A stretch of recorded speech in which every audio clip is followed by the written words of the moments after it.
Tawuran antara bonek mania dan Aremania terjadi Kamis malam seusai pertandingan Arema Indonesia melawan Gresik United. Tak hanya Erik yang menjadi korban, 8 orang juga mengalami luka-luka. Polisi saat ini telah mengantongi 1 nama pelaku pengeroyokan dan memeriksa 4 orang Aremania serta 18 orang bonek mania.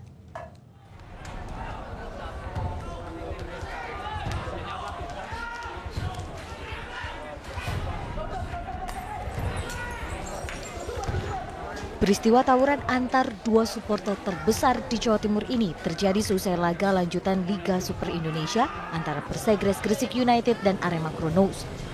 Aremania yang merupakan supporter kesebelasan Arema melempari warga saat melintas di Tol Simo, Surabaya. Bonek mania yang merupakan supporter Persebaya membalas dengan menyisir bus yang melintas di sepanjang Tol Simo untuk mencari Aremania. Dalam aksinya mereka merusak sedikitnya 4 bus. Akibatnya 9 orang bonek mania jadi korban. Salah satu bonek mania yakni Muhammad Erik Setiawan tewas saat menjalani perawatan medis karena mengalami luka parah di sekujur tubuh dan kepala di unit gawat darurat Rumah Sakit Ibnu Sina Gresik. Sementara 8 orang lainnya menderita luka di bagian muka dan kaki. Pasca kerusuhan, polisi telah mengamankan supporter Arema. 4 supporter Arema ini menjalani pemeriksaan di Polres Pelabuhan Tanjung Perak, Surabaya karena kedapatan membawa senjata tajam. Kepolisian Resort Gresik juga sudah mengantongi salah satu nama pelaku pengeroyokan. Tim lapangan kami sedang mengejar, tentunya dari hasil olah TKP, baik dari pengumpulan alat subjektif maupun objektif, sehingga tim lapangan ini sudah mengarah untuk melakukan pengejaran.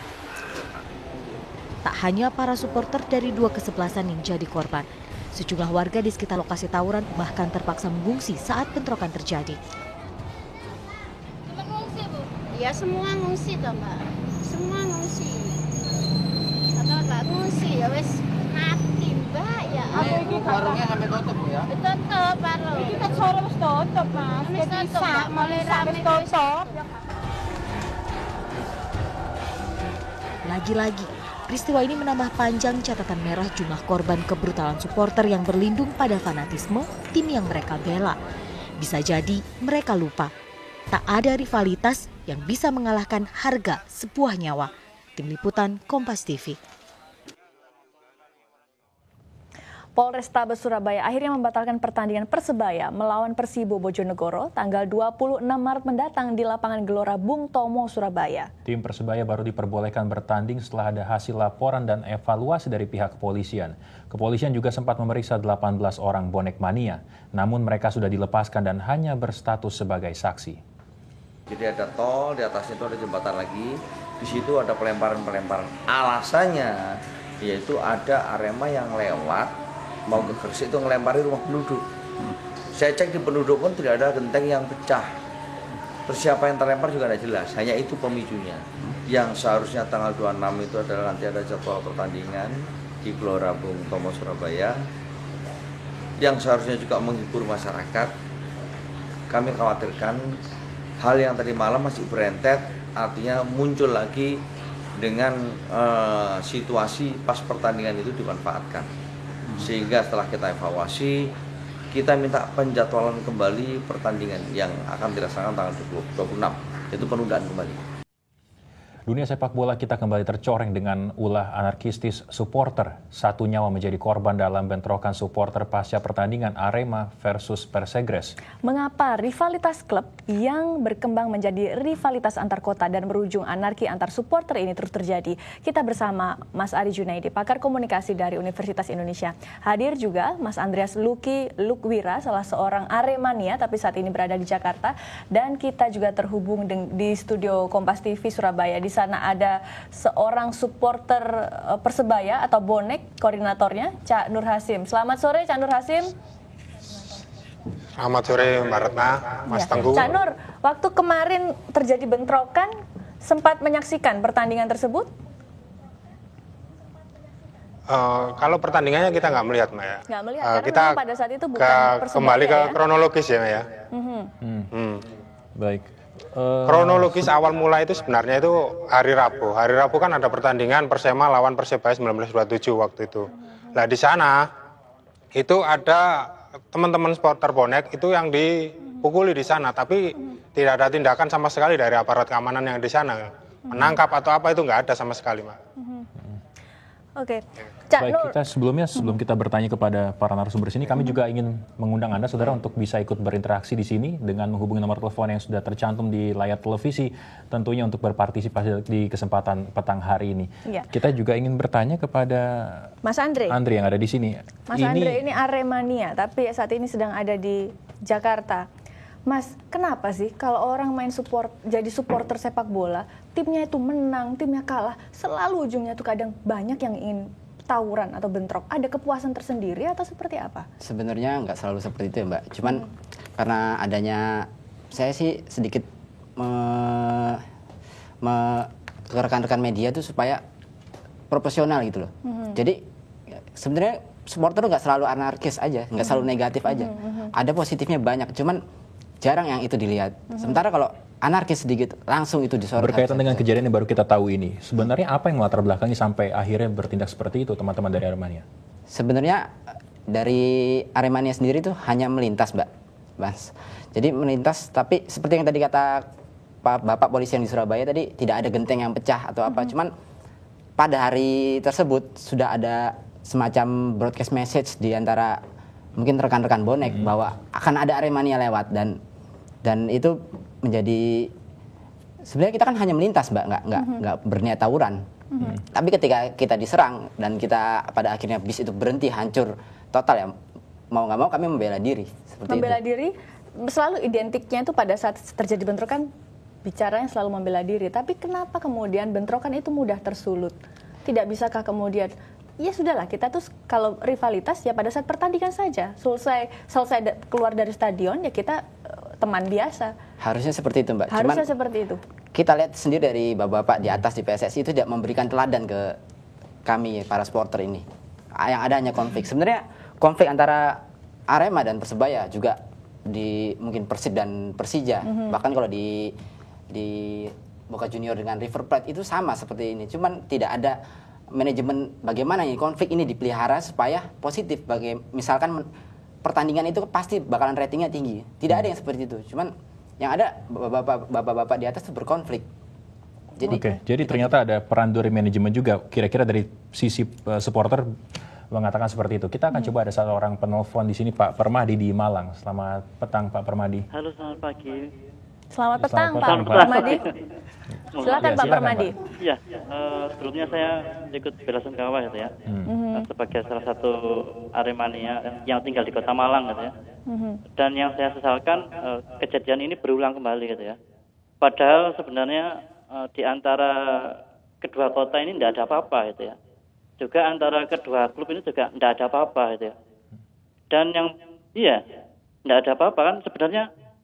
Kita warga Malang juga banyak yang bekerja berusaha di Surabaya gitu ya. Banyak juga orang Surabaya yang kerja di Malang gitu ya. Dan mohon maaf, di Malang tidak ada yang katanya mau sweeping plat L, tidak ada. Jadi warga Surabaya aman-aman aja di Malang. Dan yang saya ingin ungkapkan adalah jangan sampai para supporter ini dimanfaatkan oleh pihak tertentu. Khususnya dalam untuk mencari massa gitu ya. Terima kasih Pak Permadi, kami sudah menangkap maksud Anda, dan itu tadi ada satu penegasan dari salah satu pendukung Arema juga sebetulnya. Mas Ari, kalau kita lihat begitu kita melihat sepak bola sebetulnya ada selain olahraga, ini aja hiburan juga bagi masyarakat kita. Kita ingin terhibur ketika datang ke lapangan, tapi rasa khawatir, trauma justru yang datang menghinggapi ketika ada kejadian-kejadian semacam ini. Apakah memang ada konflik sosial di sini? Betul, saya lihat kerusuhan sepak bola ini merupakan pelepasan katarsis gitu ya, dari kepenatan masyarakat kita. Ini kan konflik di pendukung sesama kesebelasannya yang merupakan imbas dari pertarungan besar elit, terutama di sepak bola, di PSSI sendiri. Bagaimana kita melihat gitu ya, pengurus sepak bola sendiri saja berkonflik. Dan ini juga kalau kita tarik lagi gitu ya, ke persoalan nasional, ini kan juga merupakan gambaran dari refleksi tadi kayak TNI versus Polri. Jadi jangan salahkan juga gitu mereka ini yang terlibat konflik. Tapi kedepannya harus cari pemecahannya. Kalau saya melihat gitu pertandingan Liga Primer misalkan, petugas itu selalu melihat pada arah penonton. Berbeda dengan Indonesia, petugasnya selalu lihat ke pertandingan. tidak ada kamera CCTV di stadion. Nah, polisi sendiri tidak bisa mengeliminir kejadian-kejadian seperti ini. Nah, oleh karena itu ke depan gitu ya, kita harus mencari solusi yang melibatkan para pihak, para pendukung. Ini ingat ya, para pendukung ini merupakan yang menghidupi klub sepak bola. Jadi kita berharap juga kerusuhan ini menjadi yang terakhir kalinya. Jangan ada lagi gitu ya. Oke. Perseteruan. Tentu itu kalau harapan itu kita bersama. Penyebab-penyebabnya adalah penyebab di luar supporter sebenarnya ada, manajemen, polisi dan macam-macam. Tapi bagaimana kemudian caranya kita mendidik supporter itu sendiri agar tidak mudah terpancing. Kalau kita nonton bola ya nonton bolanya, jangan kemudian kita bikin pertandingan sendiri. Nah, rupanya semangat fair play di pertandingan sepak bola tidak dimaknai oleh para supporter ini. Nah, kedepannya memang harus ada semacam pengetahuan bagi para pendukung ini bahwa mendukung tidak harus selalu dengan adu nyawa gitu ya. Tapi bagaimana mendukung tim secara positif. Tadi betul ya kata Mas Lugi, harus ada manajemen di antara klub bagaimana mendidik para supporternya untuk bertindak yang bagus dalam pertandingan ini. Kita akan sambung lagi perbincangan ini, namun kami akan jeda dulu saudara. Kami akan segera kembali lagi sesaat lagi.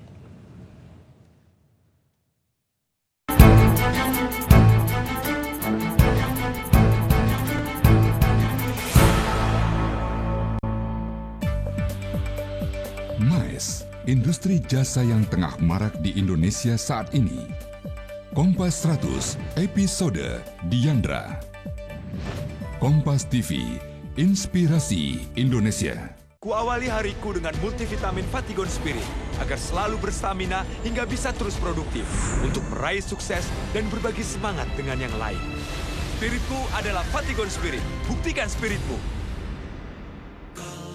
Untuk prestasi Brandon, ku beri susu Zi yang mengandung kolin, probiotik, omega 3 dan 6 serta nutrisi lainnya. Terima kasih susu Zi, pilihan saya untuk dukung prestasi. Mangancur laku ning angin, kuntur anggrane ngareko. Wayang, wujud Indonesia sesungguhnya. Bayangan di sini adalah gambaran kehidupan manusia yang diungkap melalui wayang. Saksikan World of Wayang setiap hari Minggu jam 11:30 siang. Kompas, inspirasi Indonesia. Ibarat buah simalakama. Mama tahu kamu sayang sama kita bertiga, ya kan? Jadi pasti kamu bisa nimbang-nimbang yang mana yang lebih baik untuk nemenin kamu sebulan. Mana yang mesti dipilih? Duet, episode 25. Kompas TV, inspirasi Indonesia.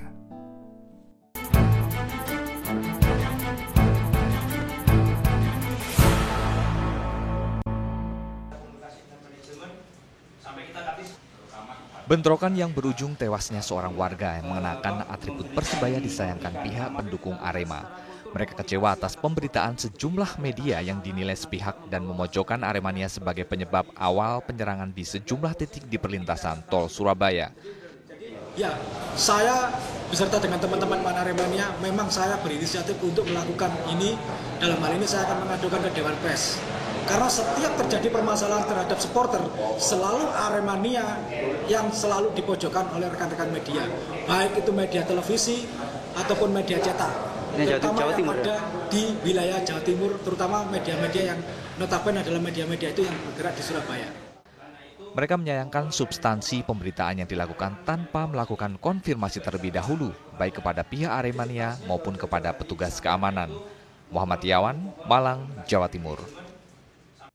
Iya, Mas Ari, kalau kita lihat dari informasi tadi, ternyata kesimpulannya mungkin ya, yang berkonflik bukan hanya para pendukung, tapi media juga ternyata dianggap punya andil di sini. Apakah betul seperti itu ketika media juga memihak kepada kesebelasan atau supporter tertentu yang dianggap oke lah bisa kita pihak di situ? Sejauh ini saya belum melihat ya media tentang ketidakberpihakan atau ketidaknetralan dalam pemberitaan sepak bola. Justru saya melihat peran media sosial yang cukup luar biasa. Kasus Viking pendukung Persib dengan Jackmania pendukung Persija ketika pertandingan di Stadion Gelora Bung Karno pada tahun 2012 kemarin justru makin dikipas-kipas oleh sosial media. Bagaimana tindakan dari pendukung Jackmania mengumumkan di Twitternya saya puas setelah mengeroyok hingga tewas pendukung Persib. Itu sebenarnya menjadi sumbu yang makin semakin panas. Dan itu sumbunya menjadi semakin panas. Oke. Saya ke Mas Hasim yang ada di Surabaya. Cak Hasim, kalau kemudian kita ini melihat pertandingan sepak bola, biasanya kalau kemudian kita melihat Persebaya menang, orang-orang di jalan tuh alhamdulillah Persebaya menang, berarti nanti tidak bentrok di Surabaya. Tapi sekarang kita sering melihat menang kalah, kadang banyak supporter tuh yang ngamuk. Apa sebenarnya sih Mas Hasim yang terjadi di sana, Cak? Sebenarnya sih Mas Hasim. Kalau saya, menurut saya ketegasan pihak keamanan. Kalau pihak keamanan itu tegas, saya rasa itu bisa diminimalisir ya. Misalkan ada pelanggaran, ya tindak. Jangan dibiarkan siapapun ya. Jangan misalkan bonek melakukan pelanggaran, tindak. Aremania juga melakukan, supporter lain mau melakukan tindakan yang kurang terpuji ya, wajib ditindak. Jangan seperti sekarang kayak kemarin, kejadian kemarin. Itu kan ada kronologisnya kan mulai dari awal dari Malang. Waktu pertandingan Persema lawan Persebaya kan ada pengeroyokan. Kalau itu misalkan itu ditindak, ada yang meroyok itu ditindak, saya rasa pembalasan tidak akan terjadi gitu loh. Itu kan, nah, makanya kalau misalkan ya terus kemarin kan ada juga waktu Mania kan sempat turun di tol di daerah mana itu Ngesong, itu ada korban salah sasaran, itu warga Sidoarjo, anak perempuan tempelang yang lagi dihajar sampai jatuh korban, itu ada anaknya. Dan itu juga dompet seisinya dirampas itu. Nah itu ada polisi, tapi polisi nggak melakukan tindakan apa-apa, diem aja gitu loh. Seharusnya kan, dan mereka juga bawa senjata tajam juga itu. Baik, Oke. kita akan Kenapa sambung lagi. nanti kita sambung lagi. Saya ingin bertanya apakah kemudian mungkin nggak sih damai antara supporter klub-klub yang bertikai ini? Tapi ada penelpon. Ada Inaka di Malang. Selamat petang. Selamat petang Mbak Inaka. Ya, iya Mbak. Silakan Mbak Inaka. Apa itu kalau sekiranya kita mau damai sama Persebaya itu kayaknya itu berat. Ya, soalnya saya kan juga sering ikut tur gitu. Tapi kenapa setiap lewat di tol kok mesti kita itu dilempari? Nggak ke Lamongan, nggak kita ke stadion yang di Sidoarjo, kita juga pernah dilempari. Soalnya saya pernah jadi salah satu korbannya pelemparan supporter soalnya, Mbak. Mbak Inaka, dengan kejadian-kejadian seperti itu, apa bikin kapok juga untuk datang ke stadion menonton langsung pertandingan? Kalau saya sih, kalau dibilang kapok, saya nggak kapok. Tetap memberikan dukungan bagi Arema ya? Mendukung Arema. Baik, terima kasih. Baik, Mbak Inaka. ada juga Pak Wastomi dari Surabaya. Oke, sayang sekali. Terputus, nah, ya. sekarang saya ke Mas Andre. Mas Andre, ada yang tadi mengatakan Mbak Inaka, sama-sama seperti Anda, sulit ini untuk berdamai dengan Persebaya. Saya tidak berbicara itu. Semua Anda, kan banyak klub Anda yang bertikai dengan klub-klub lain gitu. Apa sih susahnya untuk berdamai? Sebenarnya itu yang dinamakan Gengsi. rasa di sepak bola. Tapi sebenarnya Surabaya dan Malang tuh nggak cuma sekedar sepak bola, Mbak. Sebelumnya ada Arema itu sudah seperti itu. Tapi ya itu sekali lagi nggak ada dari PSSI itu gimana sih ini, gimana manajemennya itu gimana. Saya sepakat juga dengan kalau kemudian koordinator supporter membentuk sebuah dialog, ya udah damai daripada kita ribut terus. Mungkin di atas iya, tapi kalau di akar rumput kita kan nggak tahu. Berarti Anda sendiri yang pengen cari masalah? Nggak juga, Mbak. Tapi menurut saya sih susah itu untuk dihilangkan. Intinya begini, Mas Andri, apakah memang sudah tertutup pintu untuk bisa berdamai begitu? Artinya untuk seterusnya justru membangun sepak bola nasional, bukan hanya melakukan rivalitas semacam ini. Apakah tidak bisa? Itu ada, cuman mungkin agak sulit, dan menurut saya yang paling realistis itu dibikin bagaimana nih konflik dua kubu ini supaya positif gitu loh. Oke, baik. Nah itu makanya salah satu positifnya ya damai itu. Nah sekarang Mas Ari, gimana Mas Ari? Katanya susah untuk berdamai. Akhirnya berarti ini tidak akan menemukan ujungnya. Saya rasa perdamaian itu bisa terwujud asalkan dimulai dari atas. Yaitu bagaimana konflik di PSSI ini bisa menjadi role model dari pendukung-pendukung kesebelasan ini. Nah oleh karena itu harusnya Kongres PSSI mendatang di yang akan diadakan di Jakarta juga mengagendakan juga harus bisa mengelola ini ya, masalah konflik antar kelompok supporter yang ada di Indonesia. Betul. Jadi tunjukkan bagaimana mereka bisa rukun gitu ya, akan diikuti oleh mereka-mereka ini, para pendukung sepak bola ini. Oke, baik. Terima kasih Mas Andre, terima kasih Mas Ari, terima kasih Cak Hasyim yang ada di Surabaya. Ya, dan saudara, jika Anda penggemar komik dan mainan, pastikan Anda mengunjungi pameran Jakarta Toys and Comic Fair. Dan kami akan hadirkan laporannya sesaat lagi. Iya.